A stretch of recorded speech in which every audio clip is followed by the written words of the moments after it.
இப்படி ஒரு பிரிவு ஏற்படுத்துவதே பித்அத், புதிதாக மார்க்கத்தில் நுழைக்கப்பட்டது. அல்லாஹ் தஆலா இவர்களுக்கு எங்கும் ஆதாரம் காட்ட முடியாது. இப்படி இவர்கள் பெயர் வைத்திருப்பதற்கு ஆதாரம் காட்ட முடியாது.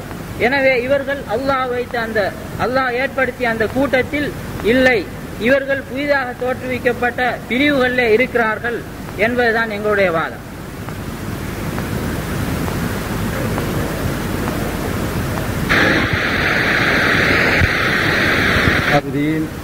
காபிரா என்பதற்கு அடுக்கடுக்காக ஹதீசுகளை ஆயத்துகளை அவர்கள் எடுத்து வைத்து வாதிடுவார்கள் என்று நாம் எதிர்பார்த்தோம். அதில் ஒரு ஆதாரத்தையும் அவங்க சொல்லவே இல்லை.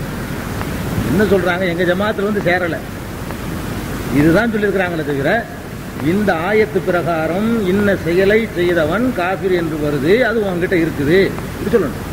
இந்த ஹதீஸ் பிரகாரம் இன்ன செயலை செய்யாதவன் காபிர் இருக்குது, அதை நீங்க சொல்லணும், அப்படி சொல்லணும். புரியுதா உங்களுக்கு? எங்கள்கிட்ட பையத்து செய்யலை அதனால காபிர் ஆதாரம்னா இது என்ன, அதுக்கு வாதமே தேவையில்லையே. அதைத்தானே இவ்வளவு நாள சொல்லிக்கிட்டு இருந்தீங்க, சொல்லிக்கிட்டு இருந்ததே இவ்வளவு நாள் அதுதான். அதான் ஏன்னு கேட்கிறோம், புரியுதா? அதனால அவங்க ஆதாரத்தை ஒவ்வொரு ஹதீஸா எடுத்து வைக்கணும்.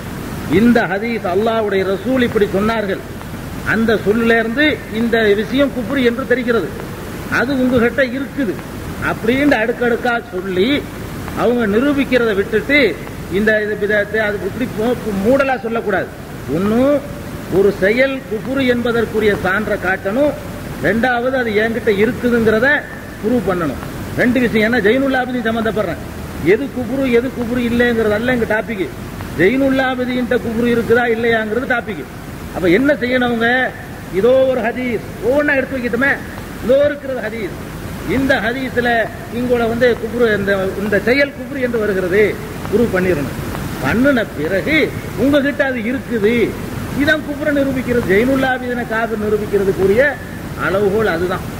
அதனால அவங்க ஒரு ஆதாரமும் எடுத்து வைக்கல, என்ன ஆதாரமும் எடுத்து வைக்க கிடையாது இந்த டாபிக்ல. ஆனாலும் கூட இந்த லாத்தசாலு இந்த இது சம்பந்தமா ஒரு விளக்கம் சொன்னாங்க இல்லையா, அதாவது வாதத்தினுடைய மைய கருத்தை விட்டு விலகி வெறும் வார்த்தை ஜாலங்களால எதையும் சாதிக்க முடியாது. மைய கருத்து என்ன தெரியுமா, நான் சொன்னதுலயே அப்படி சங்கிலி தொடரா பின்னி பிணைஞ்சுக்கிட்டு 14 நூற்றாண்டா ஜமாத்தா இருக்கணும் நான் சொல்லல. நான் சொன்னதுலயே அழகா விட்டு தான் சொன்னேன். இப்போ ஒரு முஸ்லிம் ஜமாத் இருந்தா சென்ற நூற்றாண்டுல ஒரு முஸ்லிம் ஜமாத் இருக்கணும், அதுக்கு முந்தின நூற்றாண்டுல முஸ்லிம் ஜமாத் இருக்கணும் என்று என்னுடைய உரையில் நானே தெளிவா தான் சொன்னேன்.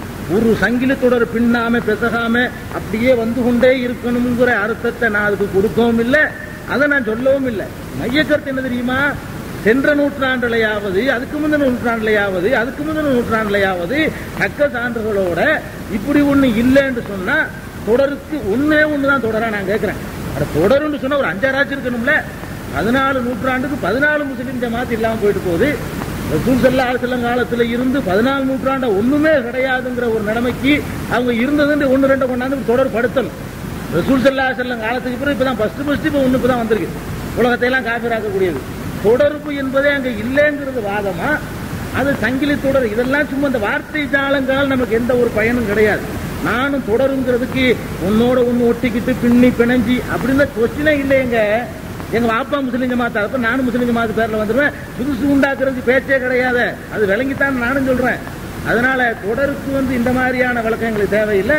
அந்த ஹதீஸை நீங்க ஆதாரமா எடுத்து வச்சீங்கன்னா ஒரு ரசூல் ஸல்லல்லாஹு அலைஹி வஸல்லம் 14 நூற்றாண்டு வரைக்கும் ஒரு 2-3 காட்டுங்க.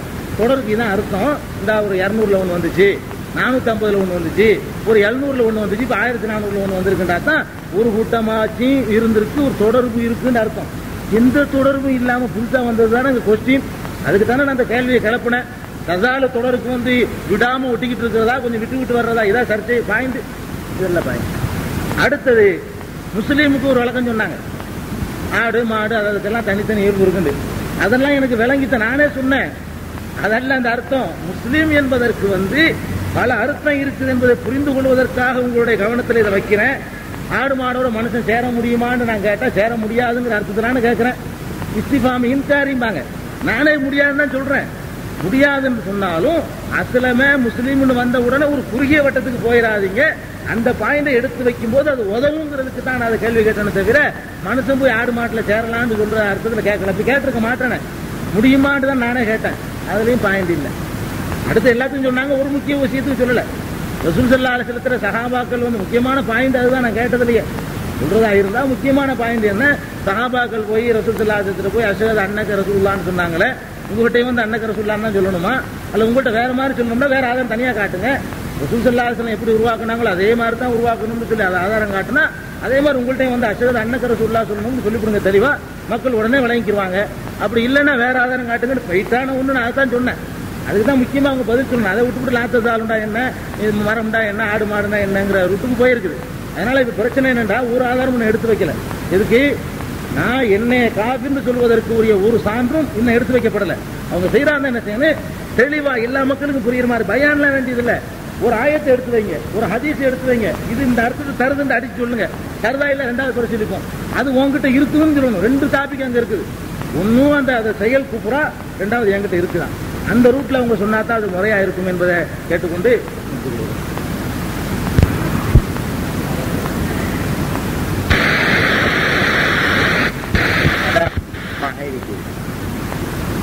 நான் இந்த ஒப்பந்தம் செய்யும் போது நான் சொன்னேன், இந்த 10 நிமிஷத்துல ஒரு கொள்கையை விளக்க முடியாது. இப்ப நீங்க பார்த்திருப்பீங்க, அவர் பிஜேலாம் அப்படி பல கேள்விகளை கேட்கிறார். இந்த பல கேள்விகளுக்கு 10 நிமிஷத்துல பதில் சொல்லலாமா? அதுக்கு தான் நான் சொன்னேன், அரை மணி நேரம் ஏற்பாடு, ஒரு ஆளுக்கு 30 நிமிஷம். அப்ப இந்த 30 நிமிஷத்துல நல்ல தெளிவான விளக்கங்களை சொல்லலாம். இப்ப நாங்க 2 பேரும் விவாதிக்கிறது மட்டுமல்ல, இந்த பல மக்களுக்கு இது விளங்கணும். ஏன்னா பல ஆயிரக்கணக்கான மக்கள் வந்திருக்கிறாங்க அப்படின்னு நான் அவங்கள சொன்ன, அவங்க இதை ஒத்துக்கொள்ள இல்லை. அதனால நான் திரும்ப கேட்கிறது, இந்த ஒப்பந்தத்தை மாற்றி நீங்க 30 நிமிடமாக ஆக்கணும். இதுக்கு விருப்பமா இல்லையா? சரி, இப்போ எங்களுடைய அதாவது இந்த முஸ்லிம்களின் வாதம் என்னவென்றால், பி ஜெயினுலாப்தீன் ஜக் இயக்கத்தை சேர்ந்தவர் முஸ்லீம் இல்லை. அப்ப முஸ்லீம் இல்லைன்னா என்ன வரும்? காபிர். இந்த காபிரும் முஷ்ரிக்கும் ஒண்ணு, குல்லு காபிரின் முஷ்ரிக். ஒவ்வொரு காபிரும் முஷ்ரிக் தான், ஒவ்வொரு முஷ்ரிக்கும் காபிர் தான். லக்கத் கஃபரல்லதீன காலு இன்னல்லாஹ ஹுவல் மஸீஹ். இந்த கிறிஸ்தவர்கள் ஈசா அலைஹிஸ்ஸலாம் தான் அல்லாஹ் என்று சொன்னார்கள், அவர்கள் முஷ்ரிக்குகள். இவர்களை அல்லாஹ் காபிர்கள் என்றே சொல்லுகிறான், லக்கத் கஃபரல்லதீன கால். இப்போது பி ஜெயினுலாப்தீன் அவர்கள் முஸ்லீம் இல்லை என்று கூறுகிறோம். அப்படி என்றால் அவர் காபிர், முஷ்ரிக். இதற்கு என்ன ஆதாரம்? என்னுடைய முன்னுரையில் உங்களுக்கு தெளிவாக வைத்தேன். இஸ்லாம் என்பது ஒரு கொள்கை. அந்த ஒரு கொள்கையை சொல்லுகின்றவர்கள் ஒரு கூட்டமாக இருப்பார்கள். அந்த ஒரு கூட்டத்துக்கு ஒரு தலைவர் தான், ஒரு தலைவர். இந்த ஒரு தலைமைத்துவத்தின் அழைப்பு என்னவென்றால், நீங்கள் அல்லாஹ்வுக்கு கட்டுப்படுங்கள் என்று மக்களை அழைப்பது பிரிந்து விடக்கூடாது. இதற்கு ஆதாரம் 42:13. கபுர அலல் முஷ்ரிகீன மா ததுவும் இலை. நபியே, நீங்கள் எந்த ஒன்றின்பால் இவர்களை அழைக்கின்றீர்களோ நீங்கள் பிரிந்து விடாதீர்கள், அல்லாஹ்வுடைய தீனை நிலைநாட்ட வாருங்கள் என்று அழைக்கும் போது இது முஷ்ரிக்கீன்களுக்கு பாரமாக இருக்கும், அவர்கள் வரமாட்டார்கள். எனவே இந்த முகமது நபி ஸல்லல்லாஹு அலைஹி வஸல்லம் அவர்கள் மக்கா மதீனாவில் கொண்டு வந்த கொள்கை என்னவென்றால், அவர்கள் ஒரு கூட்டமாக இருந்தார்கள், ஒரே ஒரு தலைவர். அந்த கூட்டத்தில் சேருபவர்கள் முஸ்லிம்கள், அதில் சேராதவர்கள் காபிர்கள். எனவே இந்த அடிப்படையில் இன்றைக்கு முஸ்லிம்கள் என்று ஒரு கூட்டம் இருக்கிறது. நாங்கள் முஸ்லிம்கள் என்று சொல்லிக் கொண்டிருக்கிறோம்.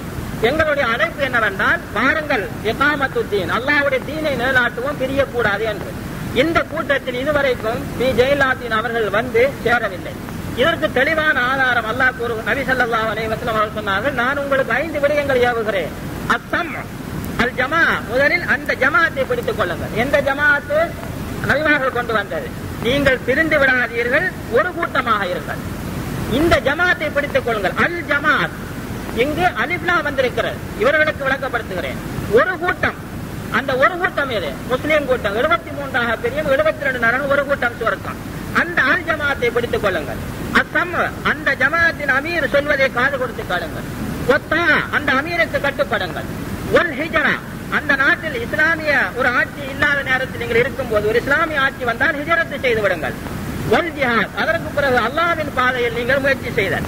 சொல்லிவிட்டு சொன்னார்கள், மன் ஹரஜ ஃபஇன்னஹு மன் ஹரஜ மினல் ஜமாஅத்தி கீத ஷிப்ரின். அந்த அல் ஜமாஅத்திலிருந்து ஒருவன் ஒரு ஜான் வெளியேறினால் பக்கத்து ஹதா ரிபகத்தல் இஸ்லாமின் உனக்கு அவன் கருத்திலிருந்து இஸ்லாத்தை கலைந்து விட்டான் என்று சொன்னார்கள். சொல்லிவிட்டு சொன்னார்கள், பைன்னஹு மன் தஆ பிதாவா ஜாஹிலியா. நபி அவர்கள் கொண்டு வந்தது ஒரு கூட்டம், ஒரு தலைவர், ஒரு கொள்கை, கருத்து வேற்றுமையில இந்த வகை மட்டும் தான் பின்பற்றுவர். இப்படி பின்பற்றுகின்ற இந்த கூட்டத்தை விட்டுவிட்டு ஒருவர் வெளியில் இருந்து கொண்டு தானும் ஒரு முஸ்லீம் என்று எவராவது குரல் கொடுத்தால் ஒவ்வொரு ஜுதா ஜஹன்னம், அவன் நரகத்தின் விறகு கட்டை. வயல் சல்லாவ சாம, அவன் தொழுவாலும் சரி, அவன் நோன்பு பிடித்தாலும் சரி. முஸ்லீம், அவன் தன்னை முஸ்லீம் என்று சொன்னாலும் சரி, நரகமே என்றார்கள். எனவே அந்த அடிப்படையில் இந்த கூட்டம் இன்று நாங்கள் முஸ்லீம்கள் சொல்லிக் கொண்டிருக்கிறோம், வாருங்கள் தீனை நிலைநாட்டுவோம், பிரியக்கூடாது, வகையை பின்பற்றுவோம். இவர் சொல்லுகிறார், இந்த ஜமாத்தில் இல்லாமல் இருந்து கொண்டு தான் முஸ்லீமன். அல்லாஹ் கூறுகிறான், கபுரானல் முஷ்ரிக்கீன், இவர்கள் முஷ்ரிக்கீன் என்று அல்லாஹ் கூறுகிறான்.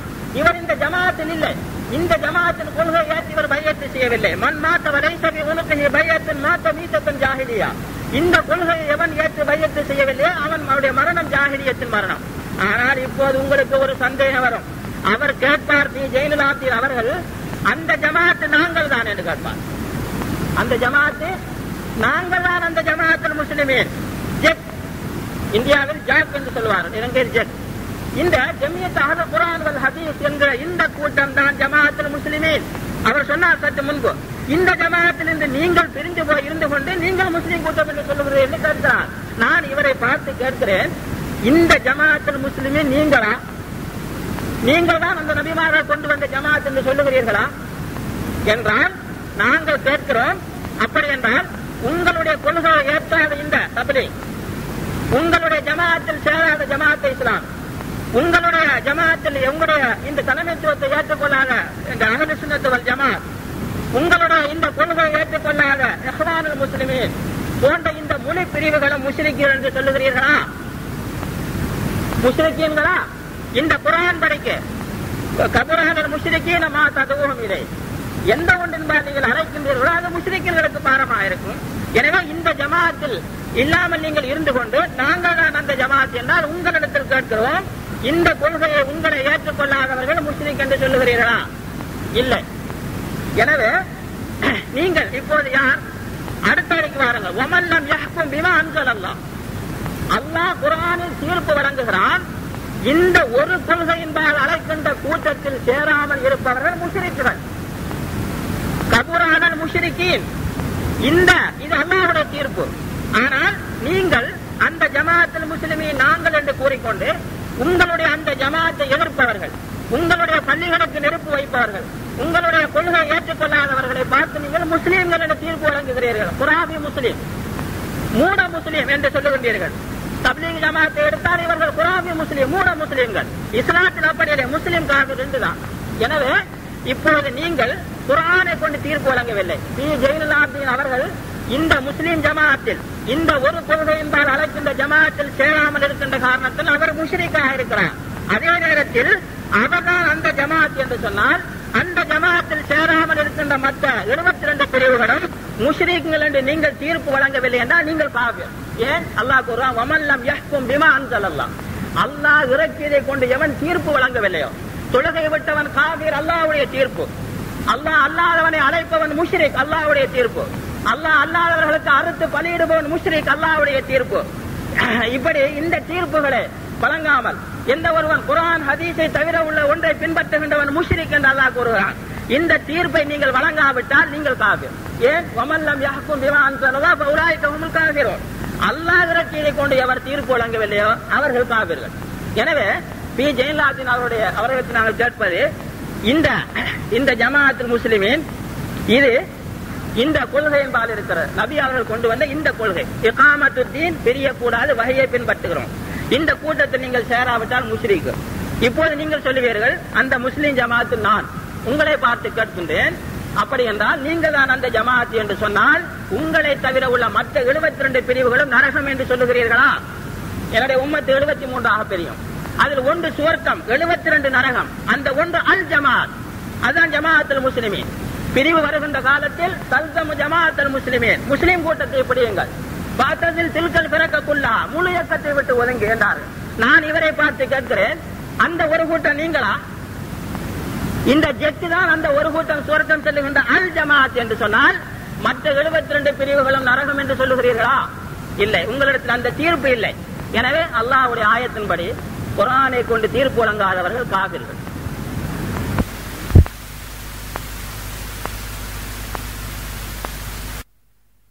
இப்போது எங்களுடைய வாதம் இதுதான், தெளிவான ஆதாரம்.